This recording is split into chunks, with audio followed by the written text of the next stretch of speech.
Hello everyone, आज हम बात करते हैं एक न्यू टॉपिक के बारे में। ठीक है, जिसमें हम छोटे छोटे 2 टॉपिक को डिस्कस करेंगे। First topic is feasible discussion.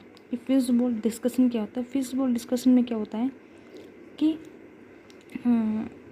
इसमें जो लोग हैं वो एक सर्कल के अंतर्गत बैठे होते हैं, मतलब कि एक गोलधारे के अंतर्गत बैठे होते हैं, जिसमें बैठे लोग एक दूसरे से एक्टिवली पार्टिसिपेट करते हैं। वो एक दूसरे से क्वेश्चन पूछ सकते हैं, अपने ओपिनियन शेयर कर सकते हैं।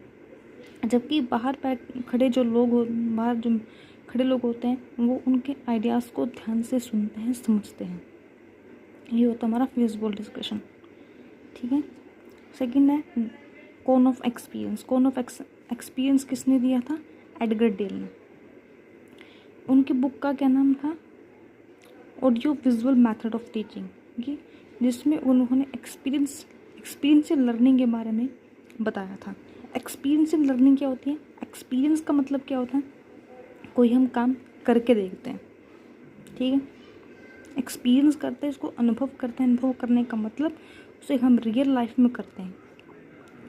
ठीक है, देखो यहाँ पे क्या लिखा है कि learner remember more knowledge based on what they do rather on what they hear, read और ऑब्जर्व। मतलब कि यहाँ पर लर्नर को वो नॉलेज ज़्यादा याद रहती है जो उसने खुद से की होती है।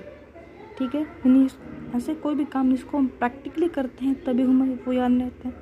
जैसे कि बचपन में हमने अपना नाम लिखना सीखा था, वो हमने प्रैक्टिकली लिखना सीखा था, खुद लिख के देखा था, तभी आज तक हमें याद है। उसको हमें कभी भी दोबारा उसको रिवाइज करने की जरूरत नहीं पड़ती। हमारे वो सब कॉन्शियस माइंड में इस तरीके से बैठ चुका है। ठीक है, यानी कि जो भी चीज़ हम प्रैक्टिकली रियल लाइफ में करके देखते हैं वो हमें याद रहती है, वो हमें लंबे टाइम तक याद रहती है। जबकि सुनी गई, पढ़ी गई और ऑब्जर्व की चीज़ें कम याद रहती हैं। देखो यहाँ पर क्या लिखा है। फर्स्ट इज वो चीज़ हमने सिर्फ पढ़ी तो हमें सिर्फ वो 10% तक याद रहेगा। ठीक है, सुनते हैं तो वो सुना हुआ सिर्फ हमें 20% तक याद रहता है। कोई इमेजेस देखी या फिर हमने वीडियो देखी, ठीक है, वो सिर्फ हमें 30% तक याद रहेगी। ठीक है, किसी एग्जीबिशन को हमने अटेंड किया या फिर कोई डेमो देखा, ठीक है, हमने कोई वीडियो भी देख ली, साथ में उसको सुन भी लिया, तो हमें 50% तक याद रहेगा। किसी वर्कशॉप में हिस्सा लिया हमने या फिर कोई कोलैबोरेटिव लेसन उसको डिज़ाइन किया तो हमें 70%, मतलब कि कोई लिखा भी हमने, उसको पढ़ा भी, तो वो 70% तक याद रहेगा।